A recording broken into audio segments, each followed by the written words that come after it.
Hello నమస్తే welcome back to my YouTube channel వేసీ Paradise. I am Gajavalli Sai Sahithi. ఈరోజు Christmas season రెసిపీస్లో భాగంగా green apple salad Christmas with షేప్లో ఎలా చేసుకోవాలో చూపించబోతున్నాను. రెసిపీ ప్రాసెస్ చూసే ముందు క్రిస్మస్ విత్ స్పెషాలిటీ తెలుసుకోవాలి కదా. క్రిస్మస్ విత్ క్రీస్ట్కి సింబాలిక్గా పెడతారు. యాక్చువల్లీ వృత్ ఎక్కడైతే డెకరేట్ చేస్తారో ఆ ప్లేస్లో జీసస్ ఉన్నారని గట్టిగా నమ్ముతారు. వృత్ ఎలా అయితే గ్రీన్గా ఉంటుందో ప్రతి ఒక్కరి లైఫ్ కూడా ఎవర్ లాస్టింగ్ ఎవర్ గ్రీన్గా ఉండాలని సింబాలిక్గా పెడతారు. Let's begin the recipe process. ముందుగా గ్రీన్ యాపిల్ని శుభ్రంగా క్లీన్ చేసుకొని ఏమాత్రం తడి లేకుండా ఇలా తీసుకోవాలి. తర్వాత ఇక్కడ చూపిస్తున్న విధంగా గ్రీన్ యాపిల్ని రౌండ్గా కట్ చేసుకోవాలి.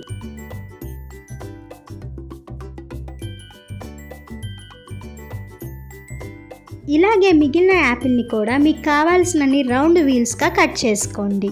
ఇలా కట్ చేసుకున్న రౌండ్ వీల్స్ని ఇప్పుడు మనం బ్రిడ్జ్ షేప్లోకి కట్ చేసుకోవాలి. దానికోసం కట్ చేసి ఉంచుకున్న యాపిల్ని ప్లేట్లో ప్లేస్ చేసుకొని రౌండ్ కుక్కీ కట్టర్ తోటి ఇలా కట్ చేసుకోండి. సో ఇప్పుడు మనకైతే గ్రీన్ యాపిల్ తోటి బ్రిడ్జ్ షేప్ వచ్చేసింది. ఇప్పుడు మనం వృత్ని డెకరేట్ చేసుకుందాం రండి. దానికోసం ఫస్ట్ ఇలా బ్లాక్ సాల్ట్ని స్ప్రింకిల్ చేసుకోండి.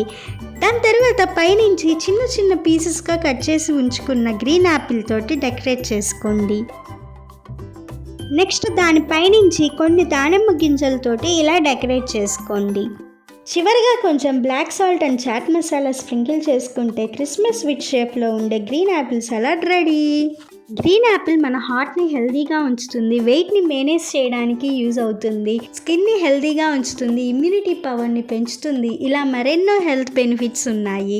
మరి ఇన్ని హెల్త్ బెనిఫిట్స్ ఉన్న గ్రీన్ యాపిల్ తోటి సలాడ్ ట్రై చేసి చూడండి. Stay tuned for more interesting recipes. Please do watch, like, share, comment and subscribe to my YouTube channel. Thank you for watching. Bye bye.